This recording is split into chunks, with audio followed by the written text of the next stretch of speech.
মা। বৌমা, আমার না খুব খিদে পেয়েছে, একটু খাবার বানিয়ে দাও না। হ্যাঁ, তুই ঠিকই বলছিস। আমারও একটু বেশি খিদে পেয়ে গেছে। তো ভাই বল, আজ কি খাবি? হ্যাঁ রে দিদি, আমারও খুব খিদে পেয়েছে।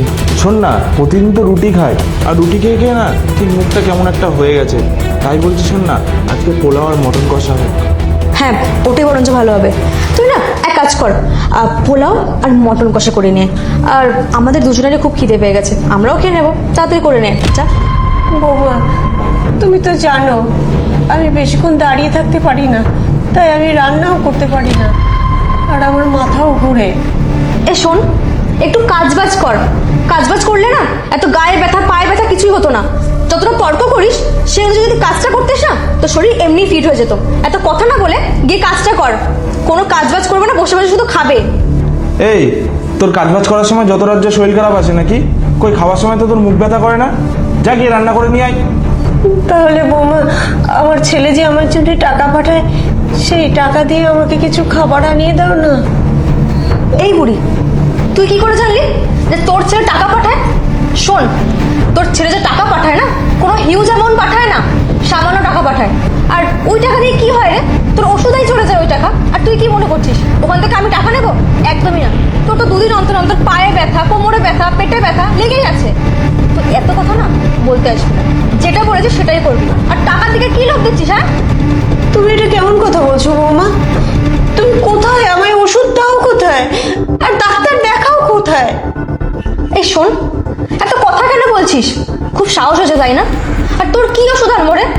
তোর পিছনে 1,00,000 টাকা হোক বা 2,00,000 টাকা হোক খরচা করলে না তুই জীবনে ঠিক হবি না। আর তাছাড়াও তোর পিছনে খরচা করে কি করবো রে? তোর দুদিন পর পর পায়ে ব্যথা, কোমরে ব্যথা, পেটে ব্যথা লেগেই আছে। আর তাছাড়াও বুড়ি হয়ে গেছিস তুই, দুদিন পর না মরতে বসবি। তো তো ওষুধ ফষুধ লাগবে না, আর টাকাও খরচা করতে পারবো না। আর আমার তো মনে হয় যে এই এত টাকা খরচা করার থেকে না তুই ওই ব্যথার ওষুধ খেয়েই থাক, তাতে আমাদেরও ভালো হবে, আর তুই এত গুগা করতে পারবি না। আর প্লিজ আমাদেরকে ডিস্টার্ব করিস না, আমরা যেটা বলছি সেটাই শোন। আর এতে মনে হয় তোরই ভালো হবে।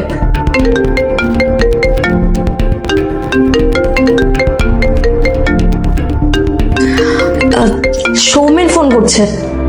এই বুড়ি, ফোনটা ধরছি। যদি একটাও কথা বলছিস না, আমার থেকে খারাপ আর কেউ হবে না। একদম চুপ। হ্যাঁ সৌমেন, বলো। বলছি মা কেমন আছে, আর মা কি করছে?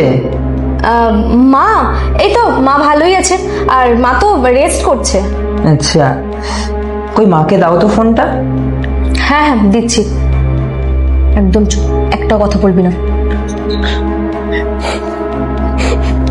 বাবা, মা তুমি কাঁদছো কেন? কি হয়েছে? তুই কবে আসবি বাবা? হ্যাঁ জামাইবাবু, বলছি হ্যাঁ 1,00,000 টাকা পাঠিয়ে দাও আমার অ্যাকাউন্টে। কেন? আমি তো এই মাসেই 1,00,000 টাকা দিয়েছি। কিন্তু ওই 1,00,000 টাকায় তো কিছু হচ্ছে না, আবার একটা নতুন ডাক্তার দেখিয়েছি, এবার ডাক্তার তার ভিজিটও অনেক। এই জন্যই বললাম 1,00,000 টাকাটা তাড়াতাড়ি পাঠিয়ে দাও। তোমার মায়ের তো শরীর খারাপটাও তো অনেক বেড়েছে না? আচ্ছা, মাকে নতুন ডক্টর দেখাচ্ছ তাই না? আচ্ছা ঠিক আছে, পাঠিয়ে দেবো টাকা, কোনো প্রবলেম নেই।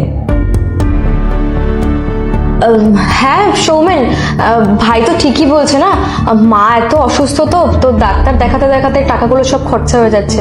আর বুঝতেই তো পারছো আজকালকার দিনে ডক্টরের ফিস তো অনেক না। তুমি যদি বলো যে তোমার কাছে এখন টাকা নেই, তো ঠিক আছে, আমি নয় পাশাপাশি কোনো নর্মাল ডক্টর থেকে দেখিয়ে নেব। আমি ভাবছিলাম যে একটুখানি বেস্ট ডক্টর দেখাবো, যাতে তোমার মা একটু তাড়াতাড়ি সুস্থ হয়ে যায়। অ্যাকচুয়ালি যদি লোকাল ডক্টর দেখাই তো কতদিনে সুস্থ হবে জানি না, এবার তোমার উপর ডিপেন্ড করছে। অবশ্যই আমার মা ভালো ডক্টরের কাছে চিকিৎসা হবে, এটা তো ভালো ব্যাপার তাই না? আমার মা সুস্থও হয়ে যাবে। হ্যাঁ হ্যাঁ, আমি টাকা পাঠিয়ে দেব। আচ্ছা ঠিক আছে, তাহলে রাখছি। হ্যাঁ, তুমি আমার ছেলেকে এরকম মিথ্যা কথা বললে কেন? তুমি কোথায় ডাক্তার দেখাচ্ছ আর কোথায় আমাকে ওষুধ দিচ্ছ? তোমরা এটা ঠিক করছো না। কিন্তু আমার ছেলে যদি জানতে পারে না, তখন দেখবে তোমাদের কি হয়। হ্যাঁ, তো তোর কি মনে হয় আমি কি বলতাম? সব সত্যি বলে দিতাম যে তোকে দিয়ে আমি সমস্ত কাজ করাই, ডক্টর দেখাই না, ওষুধ খাওয়াই না। কি এখানে কি পাগল লেখা আছে? পাগল মনে হয় আমাকে? মানে সত্যি কি বলছিস ভেবেও বলিস না। এই আবার মুখে মুখে কথা বলছিস, যা তোকে কি বললাম না রান্নাটা করে আসতে। ভাই যেগুলো বলছে কিন্তু ঠিকই বলছে। দাঁড়াও না, দাঁড়াও, আমার ছেলে আসুক, আমি ছেলেকে সব বলে দেবো। এই বুড়ি, তুই খুব বেশি কথা বলছিস না? তোকে তো আজকে শ্রুতি, বাবাই, বাবা দেখ না বাবা। সৌমেন, তুমি এখানে এখন না, মানে যদি বলতে যে তুমি আসবে তো রান্না বান্না করে রাখতাম না? হ্যাঁ জামাইবাবু, তুমি তো সকালে একবার আমাকে কল করতে পারতে, আমি বাজার থেকে গিয়ে মাছ মাংস কিনে নিয়ে আসতাম আর সবকিছু রেডিও করে রাখতাম। আচ্ছা রেডি করে রাখতে, তাই না? আচ্ছা কি রেডি করতে? মানে আমাকে কি করে মিথ্যে কথা বলতে হবে, আমার মায়ের ওপর অত্যাচার করে কি করে মিথ্যে কথা বলা যায়, এই সব কিছু রেডি করে রাখতে, তাই তো? না না সৌমেন, তুমি তো ভুল বুঝছো। আসলে কি হয়েছে, ডক্টররা বলেছে যে মায়ের তো শরীরটা অনেকটা খারাপ, তো শুধু বসে থাকলে হবে না, ঘরের কাজ বাজও করতে হবে। তাই আর কি, ওনার শরীরটা সুস্থ করার জন্যই তো আমরা এত কাজ করাচ্ছিলাম। একদম চুপ শ্রুতি, আমি কিন্তু দরজার ফাঁক থেকে দাঁড়িয়ে সবকিছু দেখেছি আর নিজের কানেও শুনেছি। সব মিথ্যে কথা বলার চেষ্টা করো না, ঠিক আছে? তোমার লজ্জা করে না? উনি আমার মা, তার মানে তোমার শাশুড়ি, আরে উনি তো তোমার মা হয়। তুমি একটা মায়ের বয়সী মানুষের সাথে এরকম ব্যবহার করছো? হ্যাঁ, তাকে দিয়ে সবকিছু কাজ করাচ্ছ, রান্না করাচ্ছ, আর তোমরা বিলাসিতা করছো। তুমি হয়তো ভুলে যাচ্ছ এই ঘরটা আমার, আর এই ঘরটা আমার মানে আমার মায়েরও, আর এই ঘরের সমস্ত কিছু আমার পয়সায় চলে। তুমি আমার মায়ের চিকিৎসার লাখ লাখ টাকা নিয়ে দু ভাই বোনে এস করছো। হ্যাঁ, তোমাদের সামান্য লজ্জা নেই না? আবার কি বলছিলে যে মায়ের শরীর খারাপ, ভালো ডক্টর দেখাবো, 1 লাখ টাকা পাঠিয়ে দাও। তোমরা তো ড্রামা খুব ভালো করতে পারো। আমার তো সব থেকে বড় ভুল তোমাকে বিয়ে করা। আমি তোমাকে বিয়ে করে এনে আমার সংসারটা এরকম ভাবে নষ্ট করে দিয়েছি, আমি বুঝতে পারিনি। দেখো, তোমাকে একটা কথা বলে দিচ্ছি, যেখানে আমার মায়ের সম্মান নেই, যে বাড়িতে আমার মায়ের মূল্য নেই, সেই বাড়িতে আমি এরকম একটা বউকে রাখবো না। দেখো, পরিষ্কার বলে দিচ্ছি, যাও, বেরিয়ে যাও। দেখো সৌমেন, তুমি যদি এখন আমাকে বার করে দাও তো আমি এখন কোথায় যাব? দেখো, আমি মানছি যে আমি ভুল করেছি, একটা মায়ের বয়সী মহিলার সঙ্গে আমি জিনিসগুলো করে ঠিক করিনি। আর তুমি প্লিজ আমাকে একটা সুযোগ দাও, এবার থেকে না আমি নিজের মা মনে করে সব বিহেভিয়ার করব, আর আমি সবকিছু ভালোই করব, এরকম খারাপ জিনিস আর করবো না। প্লিজ তুমি আমাকে একটা সুযোগ দাও। হ্যাঁ জামাইবাবু, আমাদের দুজনেরই অনেক বড় ভুল হয়ে গেছে, আমাদের আর একটা চান্স দিয়ে দেখতে পারো। ভুল হয়ে গেছে মানে কি বলছো তুমি? আরে তুমি তো সবকিছু জেনে শুনে করেছিলে, তারপরে ক্ষমার কথা আসছে কেন? দেখো, যে জেনে শুনে ভুল করে সেই ভুলের কোনো ক্ষমা হয় না। তো বারবার একটা কথা বলতে পারবো না, যাও এখান থেকে, বেরিয়ে যাও। আর হ্যাঁ, আমার দেওয়া যা সোনা গয়না টাকা সব কিছু আমার ঘরে রেখে যাবে, একটা জিনিসও যেন না অন্য জায়গায় যায়। বেরিয়ে যাও।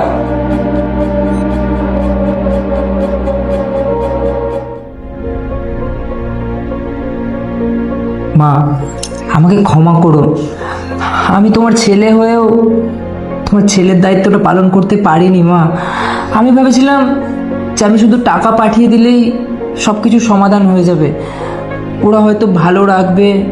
আমি বুঝতে পারিনি যে ওরা তোমার সাথে এরকম ব্যবহার করবে। মা, তুমি আগে আমাকে কেন বলোনি যে ওরা তোমার সাথে এরকম ব্যবহার করে? তোকে অনেকবার বলবার চেষ্টা করেছি রে বাবাই, কিন্তু ওরা আমার কাছেই থাকতো, কেমন ভাবে বলবো তোকে। আর তারপর ওরা আমাকে শাসাতো, বলতো আমি যদি তোকে বলে দিই তাহলে আমাকে ঘর থেকে বের করে দেবে। মা, তুমি চিন্তা করো না, আমি আর বাইরে কাজে যাব না। আমার টাকা পয়সা অনেক হয়ে গেছে, আমি এবার বুঝেছি যে আমার মায়ের দায়িত্বটাও আমাকেই নিতে হবে। তাই আমি ঠিক করেছি, আজকের পর থেকে আমি এখানেই থাকবো আর তোমার সাথে থাকবো, ঠিক আছে? তুমি অত চিন্তা করো না মা। চলো তো, খুব খিদে পেয়েছে, একসাথে খাবো।